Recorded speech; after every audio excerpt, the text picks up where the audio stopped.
Islamic Finance TV, the only TV channel of the fastest growing Islamic economy in the world and the prime mover of Islamic finance news. Follow us on our social media handles and watch our reports and educational program at www.islamicfinancetv.com. For advertisement, please contact us at islamicfinancetv@gmail.com.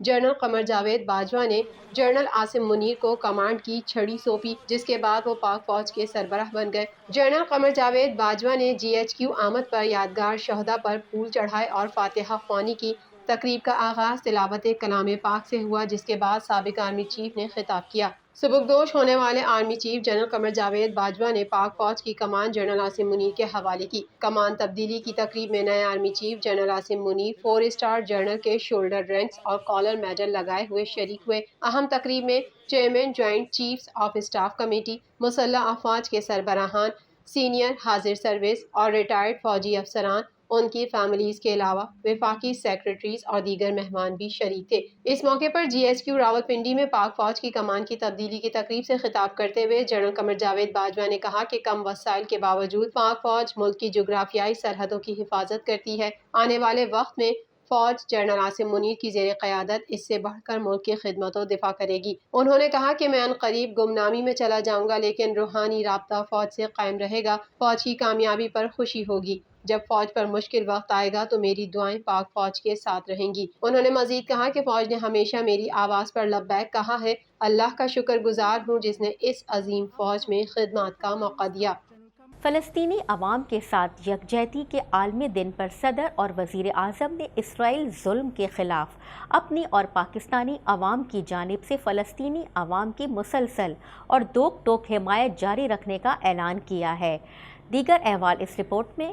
فلسطینی عوام کے ساتھ یکجہتی کے عالمی دن پر صدر اور وزیر اعظم نے اسرائیل ظلم کے خلاف اپنی اور پاکستانی عوام کی جانب سے فلسطینی عوام کی مسلسل اور دو ٹوک حمایت جاری رکھنے کا اعلان کیا ہے۔ عالمی دن پر اپنے بیان میں صدر مملکت عارف الوی نے کہا ہے کہ آج فلسطینی عوام کے لیے پاکستان کی مسلسل اور دو ٹوک حمایت کا اعادہ کرتا ہوں۔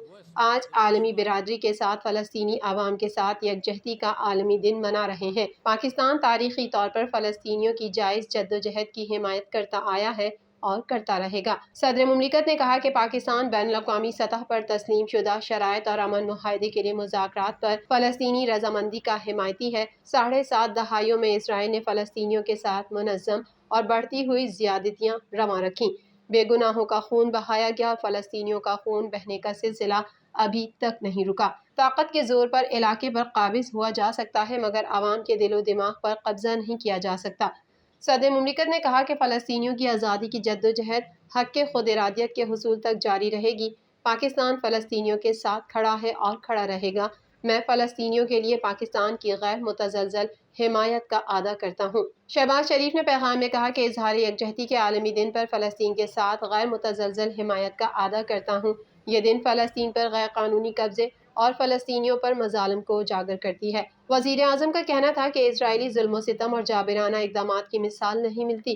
مسئلہ فلسطین ایک ایسا مسئلہ ہے جس کا عالمی امن پر بھی اثر ہے۔ انہوں نے کہا کہ میں پاکستانی عوام اور حکومت کی جانب سے فلسطینی عوام کے ساتھ یکجہتی کے عالمی دن کے موقع پر فلسطینیوں کے لیے اپنی غیر متزلزل حمایت کا اعادہ کرتا ہوں۔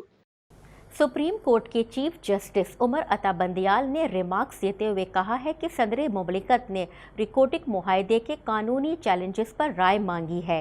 عدالت صدارتی ریفرنس پر رائے میں بنیادی حقوق کے معاملے پر محتاط رہے گی۔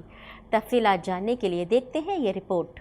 سپریم کورٹ کے چیف جسٹس عمر عطا بندیال نے ریمارکس دیتے ہوئے کہا کہ صدر مملکت نے ریکوٹک معاہدے کے قانونی چیلنجز پر رائے مانگی ہے۔ عدالت صدارتی ریفرنس پر رائے میں بنیادی حقوق کے معاملے پر محتاط رہے گی۔ چیف جسٹس کی سربراہی میں 5 رکنی لارجر بینچ نے صدر مملکت ڈاکٹر عارف الوی کی جانب سے ریکوٹک سے متعلق ریفرنس پر سماعتیں کی اور آج 17 سماعتوں کے بعد رائے محفوظ کر لی۔ سپریم کورٹ ریکوٹک منصوبے سے متعلق صدارتی ریفرنس پر فیصلہ اگلے ہفتے سنائے گی۔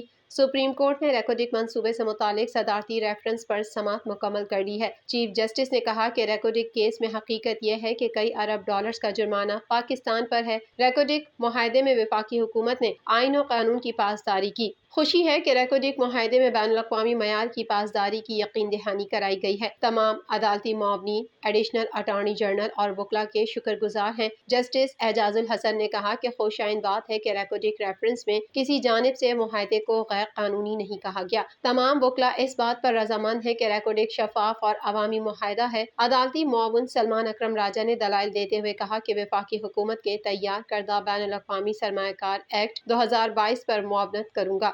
سرمایہ کاری ایکٹ 2022 سے پروجیکٹ سائٹ کو ایکسپورٹ پروسیسنگ زون ڈکلیئر کیا جائے گا۔ جسٹس اعجاز الحسن نے ریمارکس دیتے ہوئے کہا کہ سپریم کورٹ شک در شک ریکوڈک معاہدہ نہیں دیکھ رہی۔ ریکوڈک معاہدے میں قانون اور آئینی خلاف ورزی پر سپریم کورٹ رائے دے سکتی ہے۔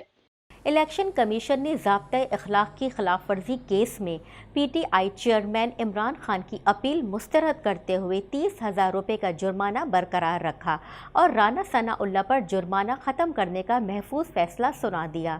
دیگر احوال جانتے ہیں اس رپورٹ میں۔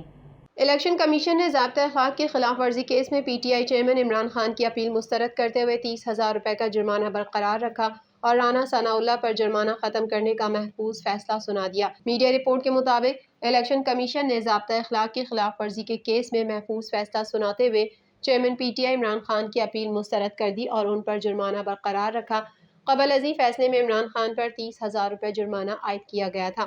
فیصلے میں الیکشن کمیشن نے عمران خان کی اپیل مسترد کرتے ہوئے پشاور میں ضمنی انتخاب کے دوران ضابطۂ اخلاق کی خلاف ورزی پر ریٹرننگ افسر کی جانب سے عمران خان کو 30,000 روپے جرمانہ برقرار رکھا۔ دریں اثنا الیکشن کمیشن نے وفاقی وزیر داخلہ رانا ثناء اللہ کے خلاف بھی انتخابی ضابطۂ اخلاق کی خلاف ورزی کے معاملے پر محفوظ فیصلہ سنا دیا۔ الیکشن کمیشن کے ممبر نثار درانی کی سربراہی میں 4 رکنی بینچ نے فیصلہ سنایا، جس کے مطابق جرمانے کے خلاف اپیل منظور کر لی گئی اور رانا ثناء اللہ کے خلاف عائد 10,000 روپے کا جرمانہ ختم کر دیا گیا۔ پاکستانی وزیر مملکت برائے امور خارجہ ہنا ربانی کھر کی قیادت میں پاکستانی وفد کابل پہنچ گیا۔ مزید تفصیلات جانتے ہیں اس رپورٹ میں۔ پاکستانی وزیر مملکت برائے امور خارجہ ہنا ربانی کھر کی قیادت میں پاکستانی وفد کابل پہنچ گیا ہے۔ ذرائع دفتر خارجہ کے مطابق وزیر مملکت برائے خارجہ ہنا ربانی کھر کی قیادت میں وفد نور خان ایئر بیس سے روانہ ہوا۔ پاکستانی وفد میں وزیر اعظم کے معاون خصوصی برائے افغانستان صادق خان بھی شامل ہیں۔ افغانستان میں طالبان حکومت کے بعد ہنا ربانی کھر دنیا کی پہلی خاتون رہنما ہیں جو افغانستان کا دورہ کریں گی۔ پاک افغان مذاکرات میں سیکیورٹی، تعلیم، تجارت پر بات چیت ہوگی۔ کابل ایئرپورٹ پر افغان نائب وزیر اقتصادی امور عبداللطیف نے پاکستانی وفد کا خیر مقدم کیا۔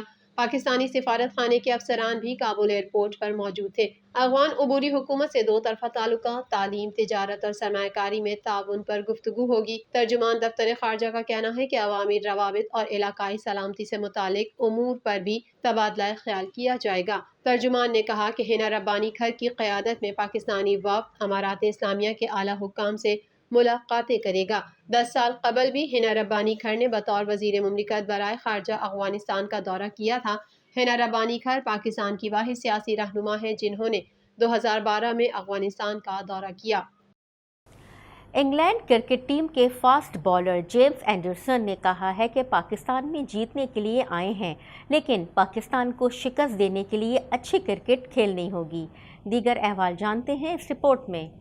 انگلینڈ کرکٹ ٹیم کے فاسٹ بالر جیمز اینڈرسن نے کہا ہے کہ پاکستان میں جیتنے کے لیے آئے ہیں لیکن پاکستان کو شکست دینے کے لیے اچھی کرکٹ کھیلنی ہوگی۔ آسٹریلیا اور جنوبی افریقہ کے دورہ پاکستان کی ویڈیوز دیکھ کر آئے ہیں۔ English fast bowler James Anderson کا مزید کہنا تھا کہ میرے پاس ایسے اسکلز ہیں کہ کسی بھی کنڈیشن میں باؤلنگ کر سکتا ہوں، اس لیے میری کوشش ہوتی ہے کہ نوجوان کھلاڑیوں سے اپنا تجربہ شیئر کروں۔ راولپنڈی میں پریس کانفرنس کرتے ہوئے جیمز اینڈرسن نے کہا کہ ہم ایک فریش مائنڈ کے ساتھ پاکستان آئے ہیں، یہاں مختلف اور چیلنجنگ کنڈیشن میں کھیلنے کا موقع ملے گا۔ ٹیسٹ سیریز میں جارحانہ کرکٹ کھیلنے اور پاکستان پر پریشر ڈالنے کی کوشش کریں گے۔ English fast bowler James Anderson نے کہا کہ پاکستان کی بیٹنگ لائن اپ کافی مضبوط ہے، کسی ایک کھلاڑی پر فوکس نہیں کیا ہوا۔ بابر اعظم کی وکٹ اہم ہے لیکن دیگر بیٹرز کو بھی ٹارگٹ کیا ہوا ہے۔ جیمز اینڈرسن نے کہا کہ پاکستان میں بہترین استقبال کیا گیا، دورہ پاکستان کے لیے پرجوش ہے۔ جیمز اینڈرسن نے مزید کہا کہ ابھی نہیں کہہ سکتا کہ ریورس سوئنگ اہم کردار ادا کر سکتی ہے یا نہیں۔ انگلش فاسٹ بالر نے کہا کہ کبھی اپنے لیے ٹارگٹ سیٹ نہیں کیے، کرکٹ انجوائے کرتا ہوں، جب تک فٹ ہوں کھیلتا رہوں گا۔ واضح رہے کہ انگلینڈ اور پاکستان کے درمیان 3 ٹیسٹ میچوں کی سیریز کا پہلا میچ 1 دسمبر سے پنڈی اسٹیڈیم میں شیڈول ہے۔ دوسری جانب پاکستان کرکٹ ٹیم کے فاسٹ بالر نسیم شاہ نے کہا ہے کہ انگلینڈ کے کرکٹر جیمز اینڈرسن کا اس عمر میں کھیلنا بہت بڑی بات ہے۔ راولپنڈی میں پریس کانفرنس کرتے ہوئے نسیم شاہ نے کہا کہ جیمز اینڈرسن ایک لیجنڈ ہیں، ان سے سیکھنے کا موقع ملتا ہے۔ نسیم شاہ نے کہا کہ جیمز اینڈرسن کی محنت دیکھ کر بہت حیرانی ہوتی ہے، انہیں وکٹیں لینے کا طریقہ آتا ہے۔ انہوں نے کہا کہ جیمز اینڈرسن دنیا کے بہترین فاسٹ بالر ہیں۔ مزید خبریں بھی بلیٹن کا حصہ ہوں گی، مگر یہاں لیتے ہیں ایک چھوٹا سا بریک۔